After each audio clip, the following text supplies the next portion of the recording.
ఒక్కసారి కొమ్మూరి గోల్డ్ కి కాల్ చేయండి. తాకట్లో ఉన్న మీ బంగారాన్ని విడిపించి మార్కెట్ ప్రైస్ కి వాళ్ళు కొనుక్కుని మిగతా డబ్బులు మీకు ఇచ్చేస్తారు. హలో ఫ్రెండ్స్, భారత్ మాతాకి జై.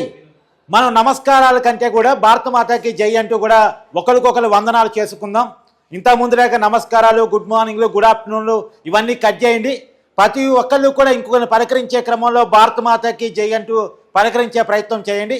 సరే, వీడియోలోకి వెళ్ళేటప్పుడు మనం ముందుగా మాట్లాడుకోవాల్సింది, ఇవాళ పాకిస్తాన్ అరాచకాలు రోజు రోజుకి ఎక్కువ అవుతూ ఉన్నాయి. ఎల్ఓసి దగ్గర కాల్పులు చేస్తూ ఉన్నారు, చొరబాట్లు ఎక్కువ అవుతూ ఉన్నాయి. లేటెస్ట్గా ఈ వీడియో చేసేప్పటికీ నేను కొత్త బ్రేకింగ్ న్యూస్ కూడా చూస్తూ ఉన్నాను. పంజాబ్ దగ్గర గురుదాస్పూర్ ఏరియాలో ఒక పాకిస్తాన్ చొరబాటుదారుణ్ణి భారత సైనికులు పట్టుకున్నట్టు కూడా తెలుస్తూ ఉంది. అంటే చొరబాట్ల కోసం పాకిస్తాన్ ట్రై చేస్తూ ఉంది. ఇక్కడికి వాళ్ళ పౌరుల్ని పంపించి ఏదో ఒక రకమైన విధ్వంసాన్ని క్రియేట్ చేయడానికి పాకిస్తాన్ ప్రయత్నం చేస్తుంది అన్నటువంటి వార్తలు మనకు అంతా ఉన్నాయి. నిన్న కూడా కాశ్మీర్లో 5 IMD బాంబులు పట్టుకోవడం మనం చూసాం. అంటే పాకిస్తాన్ ఇప్పటికీ కూడా భారతదేశంలో ఉగ్రదాడికి ప్రేరేపణ జరుగుతుంది అనేటువంటిది చాలా క్లియర్ కట్గా అర్థమవుతున్న విషయం.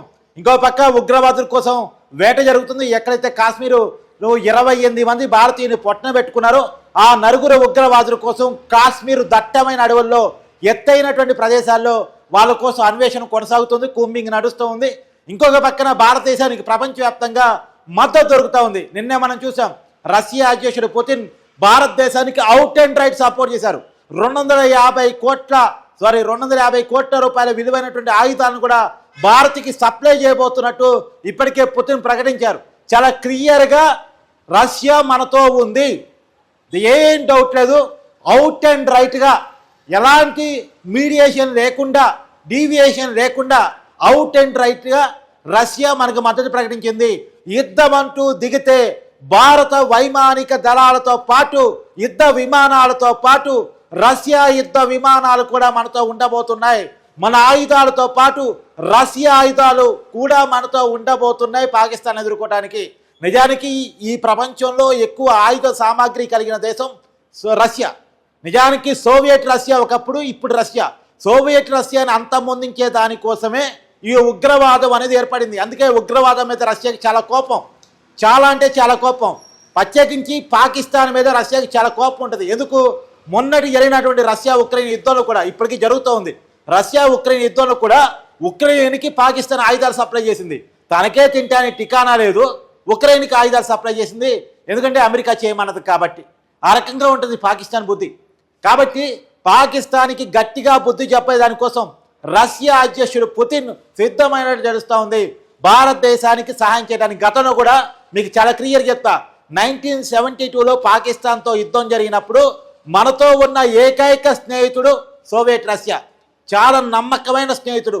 చరిత్రలో మనం నమ్మదగిన స్నేహితుడు ఎవరన్నా ఉన్నారంటే అది రష్యానే. అందుకని రష్యా ఉక్రెయిన్ యుద్ధంలో మనం నిజానికి మనకాడు ఉన్నది బీజేపీ ప్రభుత్వం అయినప్పటికీ కూడా, రష్యాలో ఉంది కొద్దిగా సెమీ లెఫ్టిస్ట్ కమ్యూనిస్ట్ ప్రభుత్వం అయినప్పటికీ కూడా, సైద్ధాంతిక పరమైనటువంటి విభేదాలు ఉన్నప్పటికీ కూడా చారిత్రకంగా వస్తున్న ఫ్రెండ్షిప్ దృష్టిలో పెట్టుకొని రష్యా ఉక్రెయిన్ యుద్ధంలో ప్రపంచంలాగా అమెరికా ఒత్తిడికి మనం తలగకుండా రష్యాతో ఫ్రెండ్షిప్ని కంటిన్యూ చేసాం, న్యూట్రల్గా ఉన్నాం. యుద్ధం వద్దని చెప్తూనే రష్యాతో మనకున్న ఫ్రెండ్షిప్ని చాలా బలంగా ఉంచుకున్నాం. రష్యాతో వాణిజ్య సంబంధాలు తెంచుకోవాలని అమెరికా ఒత్తిడి తీసుకొచ్చినప్పటికీ కూడా మనం ఎలాంటి వాణిజ్య సంబంధాలని రష్యాతో తెంచుకోలేదు. పైగా రష్యాకి సంబంధించిన ఆయిల్ని మనం ఎక్కువ కొనుగోలు చేసాం. దానివల్ల మనకు కూడా బెనిఫిట్ అయింది. చాలా చౌకగా చమురు మనకి దొరికింది రష్యా ఫలితంగా ఆ రష్యా ఉక్రెయిన్ యుద్ధంలో. కాబట్టి ఏది ఏమైనా చాలా క్లియర్గా రష్యా మనకి నమ్మదగిన మిత్రుడు, రష్యా మనతో ఉంటాడు సిద్ధమయ్యాడు. ఇంకో పక్కన జపాన్ కూడా మనకి మద్దతు ప్రకటించింది. యుద్ధం అంటూ వస్తే పాకిస్తాన్కి బుద్ధి చెప్పేదానికోసం, ఉగ్రవాదులకు బుద్ధి చెప్పేదానికోసం భారత్తో కలిసి నడవటానికి మేము సిద్ధమంటూ కూడా జపాన్ కూడా ఇప్పటికే ప్రకటించింది. కాకపోతే ఇప్పటికే ప్రకటిస్తారు అనుకున్నటువంటి అమెరికా కొద్దిగా సన్నాయి నొక్కుతూ ఉంది. పాకిస్తాన్ భారత్ సంయమనం పాటించాలని నీతులు చెప్తా ఉంది. ఆ నీతులు చెప్పే వాళ్ళకి మన విదేశాంగ మంత్రి జయరాం శంకర్ కూడా చాలా మంచి కౌంటర్ ఇచ్చారు. మీరు మీ దేశంలో పాటించలేని నీతులు మాకు చెప్పకండి, మీరు మీ దేశంలో పాటించలేని నీతులు మాకు చెప్పకండి అని చెప్పేసి చాలా క్లియర్ కట్గా కౌంటర్ ఇచ్చే ప్రయత్నం చేశారు. అది అమెరికా కావచ్చు, యూరోప్ కావచ్చు, ఎవరైతే సన్నాయి నొక్కుతున్నారో. ఎందుకంటే ఉగ్రవాదానికి ఒకప్పుడు పన్నింగ్ చేసింది వాళ్ళు. ప్రపంచంలో ఎర్ర జెండా ఎదుగుతుందని చెప్పేసి సోవియట్ రష్యాను కుప్పకూర్చడం కోసం ఆ రోజు ఉగ్రవాదానికి పన్నింగ్ చేసినటువంటి దేశాలు యూరప్, అమెరికా. మీకు చాలా క్లియర్గా పాకిస్తాన్ డిఫెన్స్ మినిస్టరే చెప్పుకున్నాడు, అవును అంటే ఇప్పుడు చేసిన తప్పు నుంచి తప్పించుకోవడం కోసం అంటే వర్తమానంలో మాకు ఉగ్రవాదంతో సంబంధం లేదు, కానీ గతంలో ఉండుండేది. గతంలో సోవియట్ యూనియన్ కుప్పగొల్చడం కోసం అమెరికా యూరప్ ఫండింగ్ చేస్తే మేము ఉగ్రవాదాన్ని పెంచి పోషించిన మాట వాస్తవం అని చెప్పేసి గతంలో ఉగ్రవాదాన్ని ఎలా పాకిస్తాన్ పెంచి పోషించింది అన్న విషయాన్ని క్లియర్గా పాకిస్తాన్ డిఫెన్స్ మినిస్టర్ ఒప్పుకున్నాడు. అంటే చాలా క్లియర్గా మనం అర్థం చేసుకోవాలి, ఉగ్రవాదానికి పాకిస్తాన్కి సంబంధం ఉంది అన్న విషయాన్ని ఒప్పుకున్నాడు. కాదు ఇప్పుడు జరిగిన ఉగ్రవాడితో మాకు సంబంధం లేదని అంటారు, కానీ వాస్తవం అది కాదు. ఇప్పుడు జరిగిన ఉగ్రవాడితో కూడా వాళ్ళకి సంబంధం ఉంది. ఇప్పటికీ ఉగ్రవాదులను దాస్తున్నారు అంటే అది పాకిస్తాన్ వల్లే జరుగుతుంది. ఉగ్రవాదుని ఫండింగ్ పాకిస్తాన్ ప్రభుత్వమే చేస్తుంది. ఉగ్రవాదుల పర్యవేక్షణలోనే పాకిస్తాన్ ఆర్మీ నడుస్తుంది, అది వాస్తవం కూడా. అందుకనే ఉగ్రదాడి జరగగానే మేము ఖండిస్తున్నాం, వాళ్ళని పట్టుకోవడానికి మేము కూడా ప్రయత్నం చేస్తాం. మాకు దొరికితే భారత్ గొప్ప చెప్తామని చెప్పాల్సింది పోయి భారతదేశంతో యుద్ధానికి కావాల్సినటువంటి సన్నద్ధతని పాకిస్తాన్ కోరుకుంటుంది, రెచ్చగొట్టే మాటలు మాట్లాడుతుంది. ఒక అతను పాకిస్తాన్ మంత్రి కాశ్మీర్ మా నరం అంటాడు, ఇంకో పాకిస్తాన్ మంత్రి కాశ్మీర్ మా వెన్నుముక్క అంటాడు. ఇలా భారత్ను రెచ్చగొట్టే పని చేస్తున్నారు. మా దగ్గర 130 అణుబాంబులు ఉన్నాయి అంటారు. ఇలా రకరకాలుగా మాట్లాడే ప్రయత్నం చేస్తారు. కానీ ఏది ఏమైనా వాస్తవం ఏంటి అంటే పాకిస్తాన్ వాళ్ళ ఇంటర్నల్ ఇష్యూస్లో చాలా బిజీగా ఉంది, చాలా ఇబ్బందికరంగా ఉంది. ఒక రకంగా చెప్పాలంటే గత బంగ్లాదేశ్, గత శ్రీలంక లాగా పాకిస్తాన్ ఉంది. ఒక రకంగా ప్రజలు తిరుగుబాటు చేసి పాకిస్తాన్ ప్రైమ్ మినిస్టర్ ఇంట్లో నుంచి తరిమి కొట్టేటువంటి పరిస్థితులు పాకిస్తాన్లో ఉన్నాయి. ఆ పరిస్థితుల నుంచి తప్పించుకునే దానికోసం, తమ పదవుల్ని కాపాడే దానికోసం భారత్తో గిచ్చి తగాద పెట్టుకుంటుంది పాకిస్తాన్. నిజానికి పాకిస్తాన్ అడక్క తినే పరిస్థితిలో ఉంది. యుద్ధం వస్తే వారం కూడా భారత సైన్యము నిలబడలేదు. కాకపోతే తమ పదవులు కాపాడుకునే దానికోసం పాకిస్తాన్ ప్రజల్ని మభ్యపెట్టడం కోసం జరుగుతున్న బెలుచిస్తాన్ లిబరేషన్ ఫ్రంట్, మాకు ప్రత్యేక దేశం కావాలని పాకిస్తాన్లో జరుగుతున్నటువంటి పోరాటాన్ని ఆపటం కోసం ఒక మతపరమైన విద్వేషాన్ని, దేశభక్తితో కూడినటువంటి ద్వేషాన్ని రగల్చడం కోసం పాకిస్తాన్లో ట్రై చేస్తూ ఉంది. అందుకే భారతదేశంతో తగాద పెట్టుకుంటా ఉంది, హిందువుల మీద విషం చెబుతూ ఉంది. అంటే హిందువుల మీద విషయం చెప్తే వాళ్ళ దేశంలో ఉన్నటువంటి మైనార్టీలంతా ఏకమవుతారు అనేటువంటిది వాళ్ళ ఆలోచన. రెండోది, భారతదేశం మీద విషయం చెప్తే పాకిస్తాన్ దేశభక్తి ఉన్న వాళ్ళంతా తమ వెనకాలకు వస్తారనేది పాకిస్తాన్ ప్రభుత్వం యొక్క ఆలోచన. ఈ విషయాన్ని నేను డే 1 నుంచి చెప్పుకుంటూ వస్తాను. పాకిస్తాన్ ఆలోచన ఏంటనేది, యుద్ధం చేసే శక్తి కానీ, సామర్థ్యం కానీ, కెపాసిటీ కానీ పాకిస్తాన్ దగ్గర లేవు. పైగా ప్రపంచం ముందు పాకిస్తాన్ విలన్ అయిపోతుంది. పాకిస్తాన్ ఏమనుకుందంటే భారతదేశం కనుక రెచ్చిపోయి తన మీద యుద్ధం ప్రకటిస్తే గల్ఫ్ దేశాలు, ముస్లిం కంట్రీస్, తర్వాత చైనా లాంటి కంట్రీస్ తమకు అండగా వస్తాయి అనుకుంది. కానీ రోజు రోజుకి పాకిస్తాన్ బుద్ధి చూసిన వాళ్ళు అందరూ కూడా ఒక్కొక్కరికి వెనక్కి జరుగుతున్నటువంటి పరిస్థితి. ఏ గల్ఫ్ దేశం చెప్పండి, సౌదీ అరేబియా చాలా క్లియర్ కట్గా భారతదేశానికి మద్దతు ప్రకటించింది. తర్వాత యుఏఈ ఒకటి మాత్రం కొద్దిగా అటు ఇటుగా ఉంది, సన్నాయి నొక్కుతా ఉంది. తర్వాత ఇరాన్ భారతదేశానికి సపోర్ట్ ప్రకటించింది.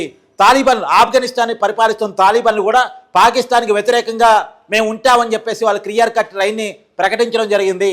ఈ ప్రపంచంలో ముస్లిం కంట్రీస్ కూడా, అంటే ఇస్లామిక్ ఐడియాలజీని పాటించే దేశాలు కూడా పాకిస్తాన్కు వ్యతిరేకంగానే ఉన్నాయి. 1-2 దేశాలు తప్పించి పాకిస్తాన్ ప్రధానంగా 2 దేశాల మీద వాళ్ళు పెట్టుకున్నారు ఆశలు. ఒకటి చైనా, రెండోది టర్కీ. ఈ చైనా, టర్కీ కూడా చాలా క్లియర్ కట్గా డైరెక్ట్గా పాకిస్తాన్ని సపోర్ట్ చేసే పరిస్థితులు లేవు అనేటువంటిది మనకు అర్థమవుతా ఉంది. చైనాని మనం దౌత్యపరంగా వేరు చేస్తూ ఉన్నాం. ఖచ్చితంగా యుద్ధం అంటూ వస్తే పాకిస్తాన్ని సపోర్ట్ చేయకుండా ఏం చేయాలో అవన్నీ కూడా చైనా విషయంలో మనం చేస్తూ ఉన్నాం. చాలా క్లియర్ కట్గా ప్రపంచం నుంచి ఒత్తిడి పెరిగితే చైనా కూడా డైరెక్ట్గా పాకిస్తాన్ని సపోర్ట్ చేసే పరిస్థితి లేదు. ఒక రకంగా రష్యా చైనాతో మాట్లాడే పరిస్థితి కూడా ఉంది. పుతిన్ డైరెక్ట్గా చైనా ప్రధానమంత్రికి ఫోన్ చేసి చైనా అధ్యక్షుడికి ఫోన్ చేసి మాట్లాడేటువంటి పరిస్థితి కూడా ఉంది. చైనా ఎట్టి పరిస్థితుల్లో పాకిస్తాన్ వైపు పోకుండా మనం కట్టడి చేయగలుగుతున్నాం. ఎట్టి పరిస్థితుల్లో ఉగ్రవాదానికి ఇది ఫుల్ స్టాప్ పెట్టాల్సిన సమయం, ఉగ్రవాదాన్ని నిర్మూలించాల్సిన సమయం. ప్రపంచం అంతా ఉగ్రవాదం వల్ల నష్టపోతా ఉంది. ఇది సరైన సమయం అని చెప్పేసి భారత ప్రధాని నరేంద్ర మోడీ చేస్తా ఉన్నారు. అయితే మనం మళ్ళా చెప్తున్నా, నేను డైరెక్ట్గా యుద్ధాన్ని భారతదేశం కోరుకోవట్లేదు. ఆల్రెడీ ఇండైరెక్ట్ యుద్ధాన్ని, రక్తరహిత యుద్ధాన్ని పాకిస్తాన్ మీద భారత ప్రధాని మోడీ ప్రకటించేశారు. దౌత్యపరమైన, వాణిజ్యపరమైన సంబంధాలన్నీ పాకిస్తాన్తో కట్ చేసుకున్నట్టు ప్రకటించారు. సింధు జలాలు పాకిస్తాన్కి పోకుండా కట్ చేస్తున్నట్టు, నిలుపుదల చేస్తున్నట్టు, ఆ ఒప్పందాన్ని సస్పెన్షన్ చేస్తున్నట్టు ఇప్పటికే ప్రకటించారు. దీని ఫలితంగా ఇప్పటికే పాకిస్తాన్ చాలా ఇబ్బందులు కూరుకొని పోతా ఉంది. సింధు జలాల నిలిపివేత ఫలితంగా 80% పాకిస్తాన్ భూభాగం ఎడారిగా మారే అవకాశం కనపడతా ఉంది. సాగునీటికి, తాగునీటికి పాకిస్తాన్ ఇబ్బంది పడి అసలే పేదరికంలో ఉంది, అసలే కడు ఇబ్బందుల్లో ఉంది. మనం గోధుమలు ఆపాం, తినడానికి తిండి లేదు. ఒక చపాతీ కోసం 10 మంది కొట్టుకునే పరిస్థితి, గెలిచినోడు తింటాడు, ఓడినోళ్ళు ఉపవాసం ఉండే పరిస్థితి పాకిస్తాన్ ఉంది.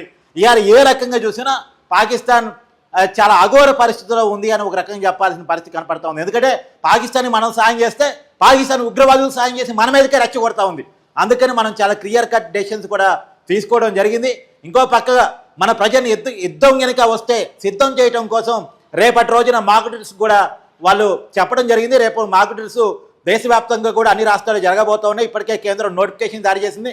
అన్ని రాష్ట్రాలు కూడా చెప్పడం జరిగింది. పోలీసుల సాయంతో సివిలియన్స్కి, ప్రధానంగా యువత, విద్యార్థులు ఎవరైతే కొంత యుద్ధ పరిస్థితుల్ని గమనించగలిగి ఎదుర్కోగలిగే పరిస్థితులు ఉంటారో వాళ్ళందరికీ కూడా మాక్ డ్రిల్స్ నిర్వహించాలి. ఒక రకంగా యుద్ధ విమానాలు కనుక వస్తే ప్రధానంగా హైదరాబాదు, విజయవాడ, తిరుపతి, వైజాగ్ ఇలాంటి కొన్ని మెయిన్ సిటీస్లో ఖచ్చితంగా ప్రజలకి శిక్షణ ఇప్పించాలి.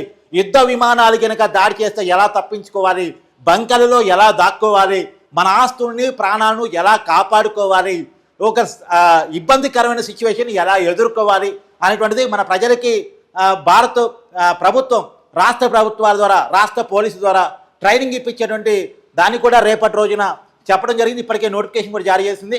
రేపటి మాక్ డ్రిల్స్లో యువత, విద్యార్థులు అందరూ పాల్గొనాలి. ఇది మనం ఖచ్చితంగా మన దేశభక్తిని చాటుకోవాల్సిన సమయం, మన ఐక్యతను చాటుకోవాల్సిన సమయం. అందరూ కూడా ఎదురుపడ్డప్పుడల్లా నమస్కారాలు చెప్పుకోవడం, గుడ్ మార్నింగ్లు, గుడ్ ఆఫ్టర్నూన్లు, గుడ్ నైట్లు చెప్పుకోవడం మానేసి భారత మాతాకి జై అని చెప్పేసి చెప్పుకోండి దయచేసి. ఖచ్చితంగా పాకిస్తాన్ ఒంటరైపోతుంది, యుద్ధం చేయగలిగే పరిస్థితులు లేదు, కేవలం మేకపోత గాంభీర్యాన్ని ప్రదర్శిస్తుంది. పాకిస్తాన్లో ఉన్న ఇంటర్నల్ సిచ్యువేషన్ హ్యాండిల్ చేసుకునే దానికోసం బయట దేశంతో భారతదేశంతో గిచ్చి తగాలు పెట్టుకునే ప్రయత్నం చేస్తుంది. చూద్దాం రాబోయే కాలంలో ఏం జరగబోతుంది అనేటువంటి.